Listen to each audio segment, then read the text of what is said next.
सर्वप्रथम तथागत अरहत सम्यक संबुद्ध पुत्रीवार नमन करते हुए आज के सेशन में हमारे साथ शामिल हुए सभी श्रद्धावान उपासक उपासिकाओं के लिए मंगल कामना करते हुए हम सर्वप्रथम त्रिशरण एवं पंचशील लेंगे और उसके पश्चात आज के सेशन को प्रारंभ करेंगे।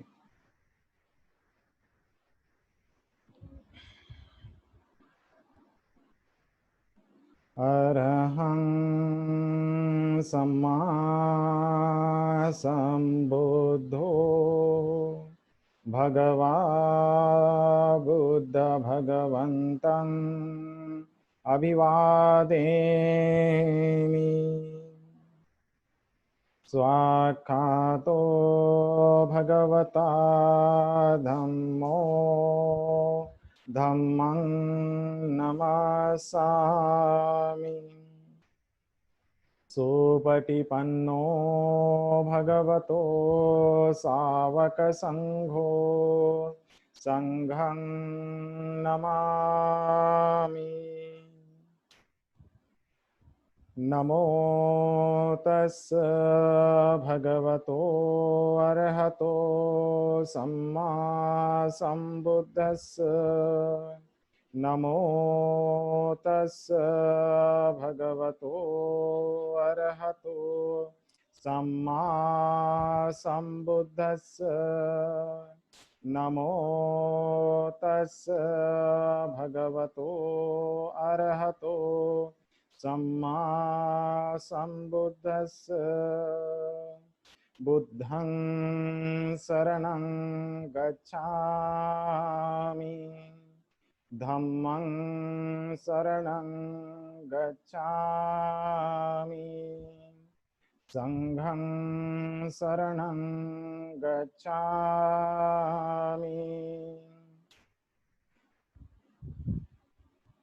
द्वितीयंपि बुद्धं शरणं गच्छामि द्वितीयंपि धम्मं शरणं गच्छामि द्वितीयंपि संघं शरणं गच्छामि तृतीयंपि बुद्धं शरणं गच्छामि तृतीयंपि धम्मं शरणं गच्छामि तृतीयंपि संघं शरणं गच्छामि। पानातिपाता वेरमणि सिक्खापदं समादयामि। अदिन्नदाना वेरमणि सिक्खापदं समादयामि। कामेषु मिच्छाचारा वेरमणि सिक्खापदं समादयामि। मोसावादा वेरमणि सिक्खापदं समादयामि।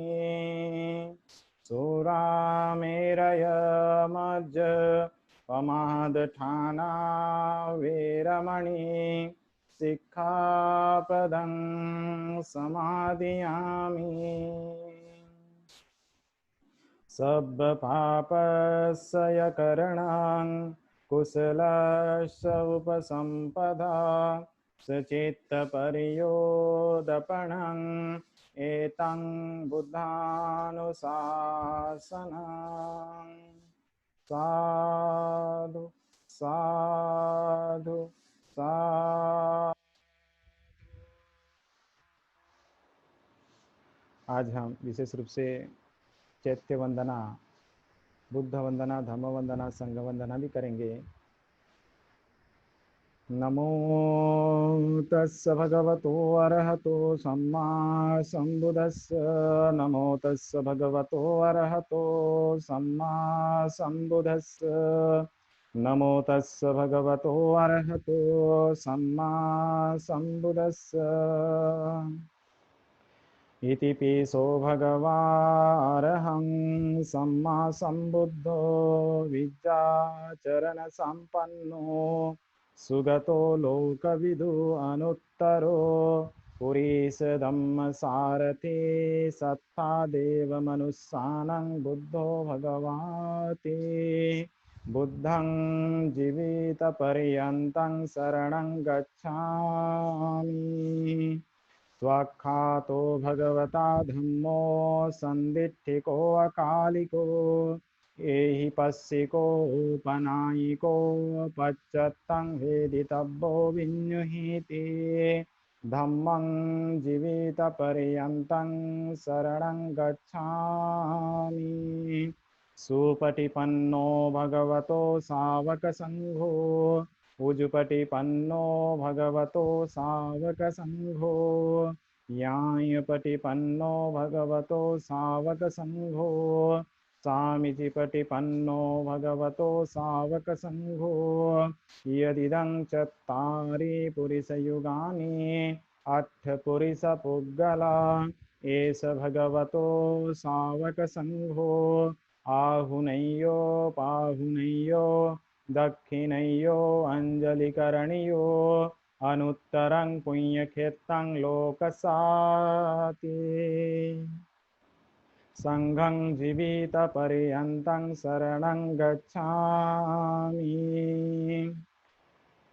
वन्दामि चेतियं सब्बं सब्बठानेषु प्रतिष्ठितं शारीरिकधातु महाबोधि बुद्धरूपं सकलं सदा यस्य मूले निसिन्नो वा सब्बारि विजयङ्गका पत्तो सवयुत्तं सत्ता वन्दितं बोधिपादपान् इमे हेते महाबोधि लोकनाथेन पूजिता अहं पीते नमस्सामि बोधिराजा नमस्तुते इमाय बुद्धपूजाय कथाय शुद्धचेतसा चिरं तिष्ठन्तु सद्धम्मो लोको हुन्तु सुखी सदा इमाय धम्मपूजाय कथाय शुद्धचेतसा चिरं तिष्ठन्तु सद्धम्मो लोको हुन्तु सुखी सदा इमाय संघपूजाय कथाय शुद्धचेतसा चिरं तिष्ठन्तु सद्धम्मो लोको हुन्तो सुखी सदा सद्भीतियो विभज्जन्तु सर्वरोगो विनश्यतु मा ते भवत्वन्तरायो सुखी दीर्घायुको भवा भवतु सर्वमङ्गलं रक्षन्तु सर्वदेवता सर्वबुद्धानुभावेन सर्वधम्मानुभावेन सर्वसङ्घानुभावेन सदा सुखी भवन्तु ते साधु साधु साधु। महाकारुणिक तथागत अरहत सम्यक संबुद्ध परम पूज्य बोधिसत्व डॉक्टर बाबा साहब अम्बेडकर,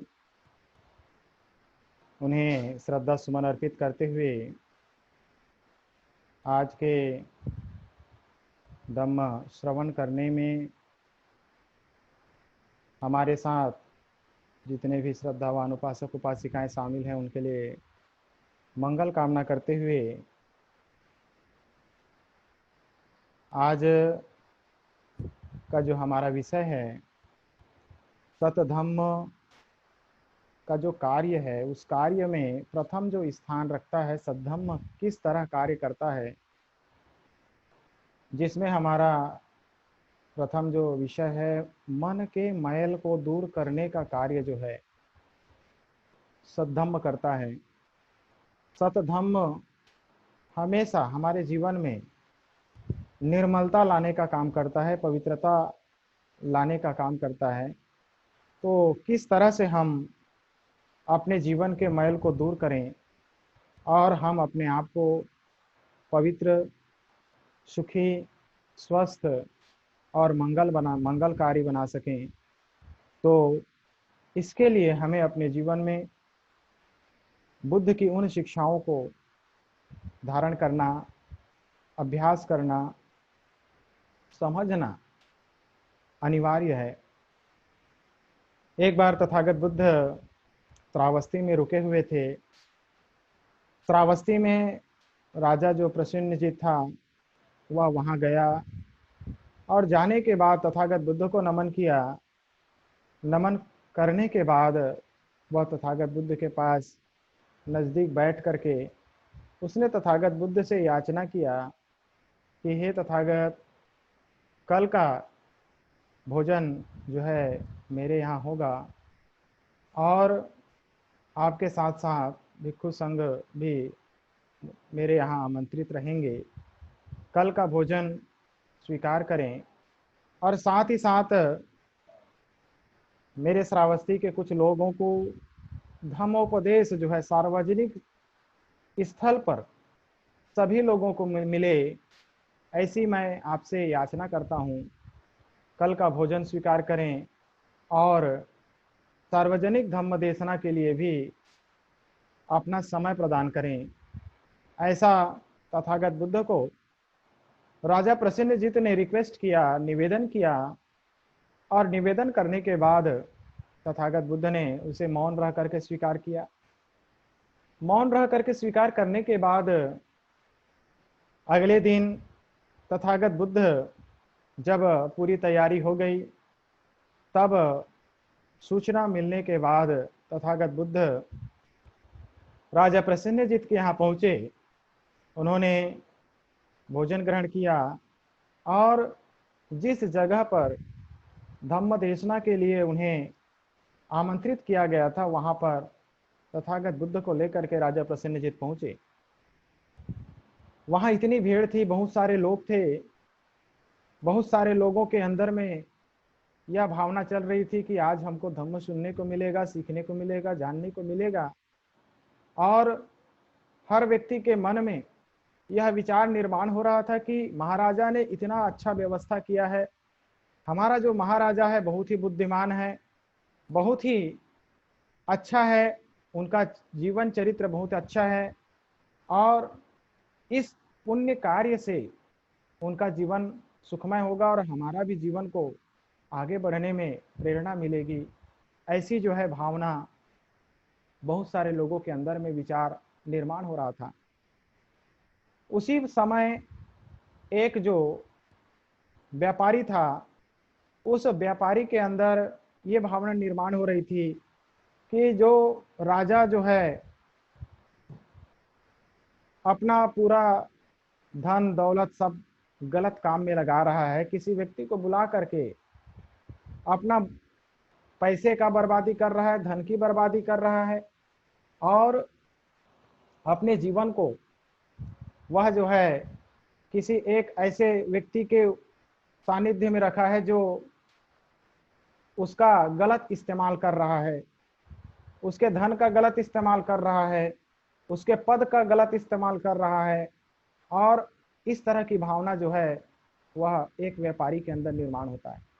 दूसरा व्यापारी के अंदर निर्माण होता है कि राजा बहुत ही अच्छा काम कर रहे हैं, उनका प्रयास समाज सेवा के लिए बहुत ही सराहनीय है, उनके प्रयासों से जरूर समाज में परिवर्तन, उनके राज्य में परिवर्तन, उनके राज्य में सुख समृद्धि आएगी। और तथागत बुद्ध जैसा धम्मोपदेशक, धम्म की शिक्षा बताने वाला, धम्म को समझाने वाला, धम्म को किस तरह से अभ्यास करें इसे बताने वाला राजा को मिला है। कितना राजा भाग्यवान है, कितना राजा पुण्यवान है और इसका पुण्य हमें भी वो वितरण करना चाहते हैं। तो हम बहुत ही अपने आप के लिए बहुत ही महत्व और हमारे लिए उस समय का सदुपयोग यह बहुत ही महत्वपूर्ण है। इस तरह से दूसरे व्यापारी के अंदर ऐसा निर्माण होता है। फिर उसके बाद होता क्या है, अगले दिन, अगला दिन जो होता है धम्मोदेशना समाप्त हो जाती है। धम्मोदेशना समाप्त होने के बाद दोनों जो व्यापारी हैं वो एक सराय जहाँ पर विश्राम गृह था वहाँ रुकते हैं। रात्रि के समय होता क्या है, एक व्यापारी जो धम्म के प्रति अच्छा भाव रखता है, धम्म के प्रति श्रद्धा भाव रखता है, बुद्ध के प्रति श्रद्धा भाव रखता है, राजा के कार्यों के प्रति वह कुशल चित्त रखता है, वह व्यक्ति उस सराय में जब जाता है तो उसको उसका दूसरा जो व्यापारी मित्र होता है वह उसको कहता है कि शराब पियो। इस तरह की बातों को सुन लेने मात्र से किसी का कोई भला होने वाला नहीं है। राजा जो है किसी एक ऐसे व्यक्ति के साथ में जुड़ा हुआ है जिससे ऐसा प्रतीत होता है कि राजा जो है किसी जिस तरह से बछड़ा जो है किसी से बंधा रहता है, ठीक उसी प्रकार राजा भी बुद्ध से बंधा हुआ है और बुद्ध जो है उसका गलत उपयोग कर रहा है, ऐसी बात वो जो है उस व्यापारी को कहता है। और वह जो है मदिरा का सेवन करने लगता है।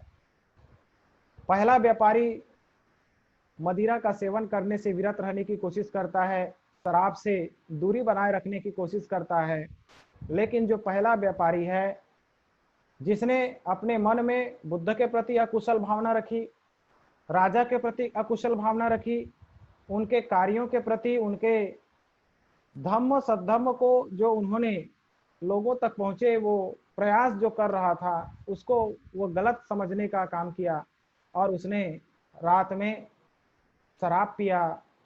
शराब पीने के बाद इतना शराब पी लिया कि उसको अपने का भी होश नहीं रहा। अंत में होता क्या है, जो पहला व्यापारी होता है वो बहुत शराब से लिप्त हो जाता है, दूसरा व्यापारी अपने आप को बचाने का काम करता है, वह शराब नहीं पीता और वह अपने रुकने का जो जगह है वहां पर आराम करता है। लेकिन जो शराब पिया रहता है, वो शराब पीने वाला जो व्यापारी है वह उसी रोड के किनारे में सो जाता है, उसी जगह पर सो जाता है। जैसे ही सुबह होती है तो वो जो शराब पिया हुआ जो व्यापारी है, जहां पर गाड़ियां खड़ी हुई थी वह नीचे में ही सो जाता है, जिसके कारण सुबह जैसे जैसे व्यापारी लोग अपना अपना गाड़ी आगे सफर के लिए जब निकालने का प्रयास करते हैं तो उस समय यह जो शराब पीने वाला जो व्यापारी था वह नीचे में ही सोने के कारण जितने भी बैलगाड़ियां उस रास्ते से गई उनके बैलगाड़ियों के चक्के में वह जो है आ गया और वह उसका मृत्यु हो गया। वह जो व्यापारी जो पहला व्यापारी था वह उस चक्के में आने से मर गया, जो दूसरा व्यापारी है वह आगे गया और एक राज्य में उनका राजा जो है नहीं था। उन लोग अपने राज्य के लिए एक राजा का चुनाव करने का कार्य कर रहे थे। वहां पर एक ऐसा घोड़ा था जिस घोड़े को यदि कोई व्यक्ति अपने वश में कर ले तो उस व्यक्ति को राजा बनाने का प्रस्ताव उस क्षेत्र में चल रहा था। तो यह जो व्यापारी है उस राज्य में पहुंचता है और राज्य में पहुंचने के बाद वह देखता है कि यहाँ पर ऐसा कुछ क्या हो रहा है और जब ऐसा प्रस्ताव उनके सामने रखा जाता है कि आप भी इस घोड़े का यदि अपने वश में करने का आपके पास क्षमता है तो आप भी एक बार उपयोग करके देखें, ट्राई करके देखें। तो वह जो व्यापारी था वह उस घोड़े के पास गया और उसके सिर पर हाथ रखा।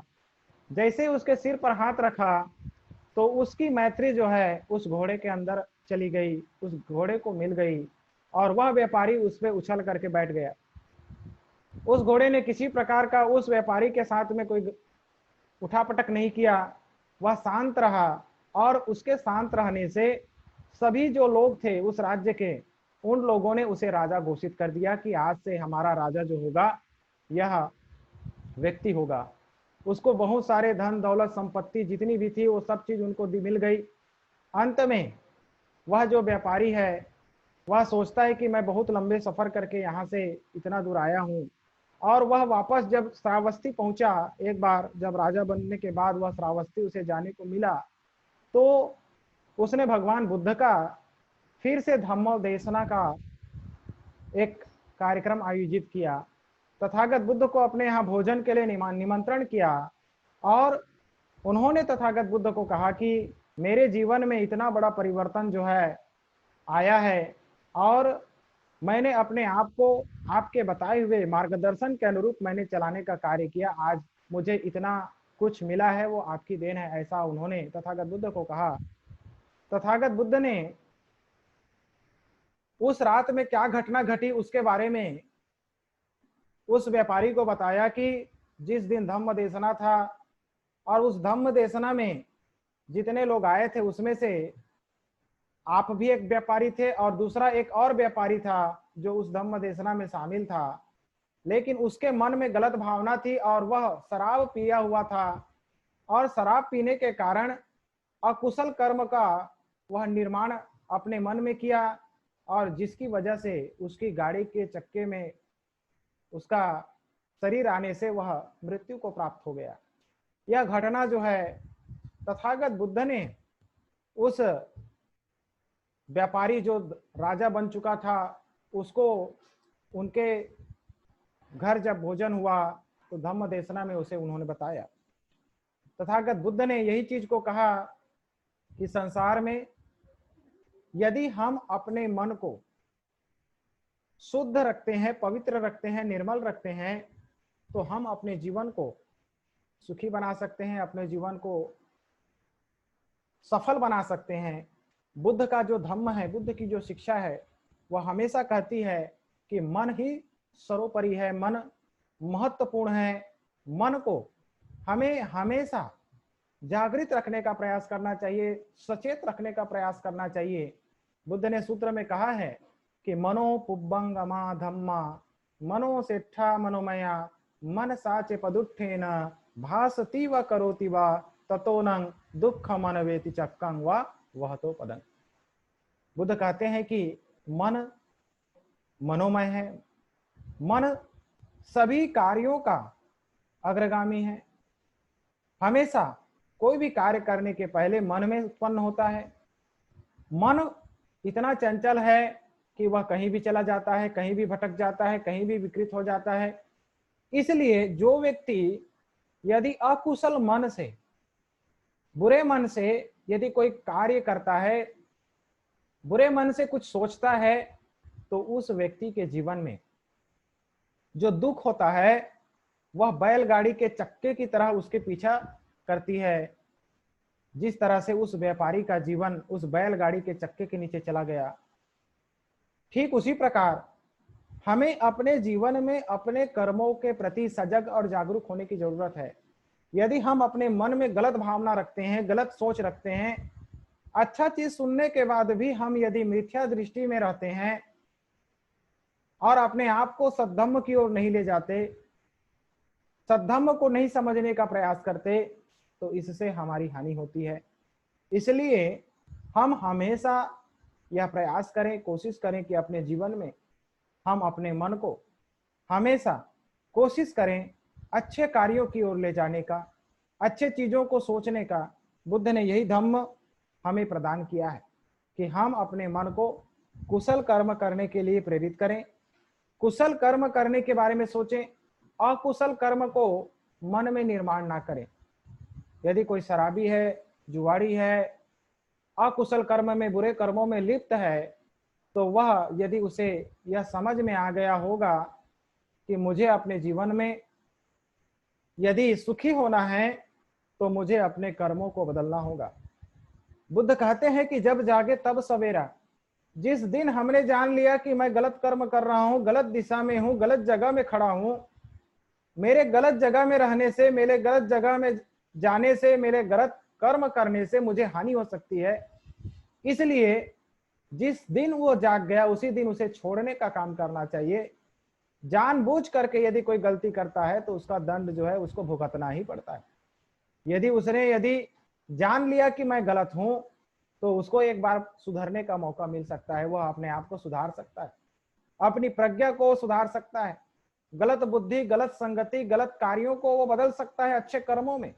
इसलिए हमें अपने जीवन में यह हमेशा ध्यान रखना चाहिए, हमेशा प्रयास करना चाहिए कि यदि हम अच्छा सोच, अच्छा विचार, अच्छा मन में चिंतन करेंगे तो वह जो है हमारे जीवन में एक अच्छे कुशल कर्मों को लेकर के आएगी। जिस तरह से बुद्ध ने कहा मनोपुब्बंगमा धम्मा मनोसेट्ठा मनोमया मन साचे पसन्ने न भासति व करोति व ततोनं सुख मनवेति छाया व अनपायिनी। जिस तरह से अकुशल कर्म हम मन में निर्माण करते हैं तो वह दुख जो है बैलगाड़ी के चक्के की तरह जाती है, ठीक उसी प्रकार यदि हम मन में कुशल कर्मों को प्राथमिकता देते हैं, अच्छे कर्मों को प्राथमिकता देते हैं, तो वह जो है हमारे जीवन में जिस तरह से मनुष्य की परछाई हमेशा हमारे पीछे पीछे चलती है, ठीक उसी प्रकार हमारा जो सुख है, हमारा जो आनंद है, हमारी जो प्रसन्नता है, हमारे जीवन के जो अच्छे कुशल कर्म हैं, अच्छे विचार हैं, अच्छे सोच हैं, वो अच्छे सोच और अच्छे विचार हमारे पीछे पीछे सुख की तरह चलती है।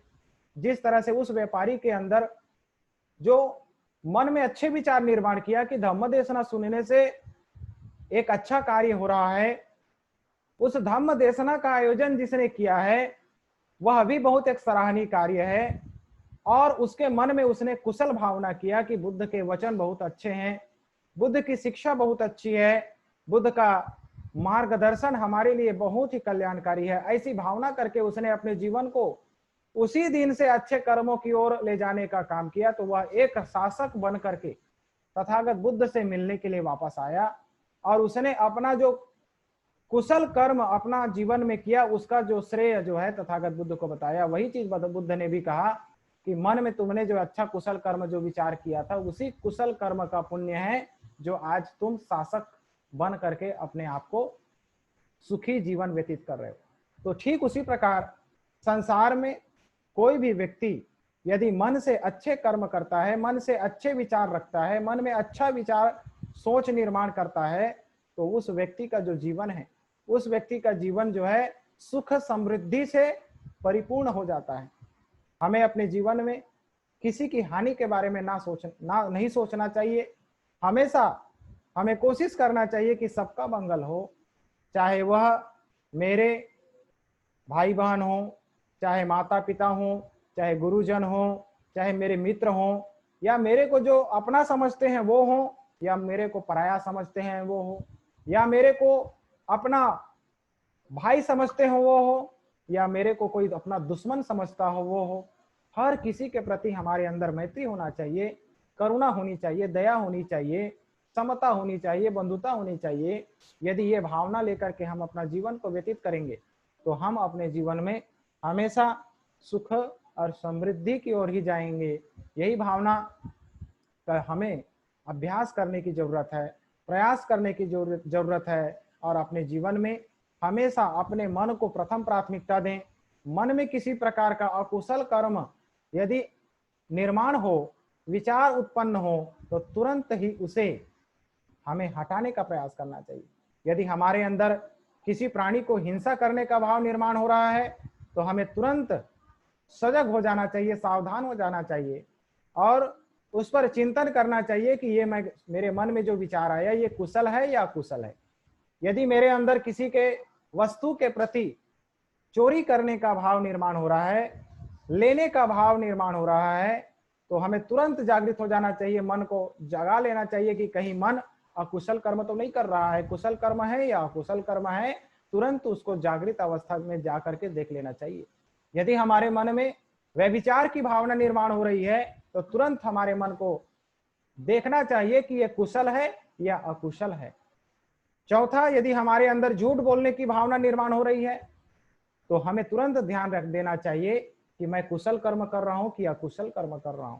यदि मेरे अंदर शराब पीने की भावना, नशा करने की भावना यदि निर्माण हो रही है तो मुझे तुरंत सावधान हो जाना चाहिए कि मैं जो कर रहा हूं ये कार्य कुशल है या अकुशल है। क्योंकि बुद्ध का जो धम्म का केंद्र बिंदु है वो मनुष्य का मन है, इसलिए मन से ही आदमी आगे बढ़ेगा, मन से ही आदमी पीछे जाएगा। मन के हारे हार है और मन के जीते जीत। यदि मन को आपने अच्छे कर्मों को करने के लिए यदि आपने उद्योग किया है, मेहनत किया है, प्रयास किया है, तो जरूर सफलता मिलेगी, जरूर हम अपने मंजिलों को प्राप्त कर सकते हैं। लेकिन यह जो सोच है, यह विचार है, वह क्या होना चाहिए? कुशल होना चाहिए, अच्छा होना चाहिए, कल्याणकारी होना चाहिए। जहाँ तक बुद्ध के धम्म में हम देखें तो बुद्ध के धम्म में अच्छे विचार किसे कहेंगे?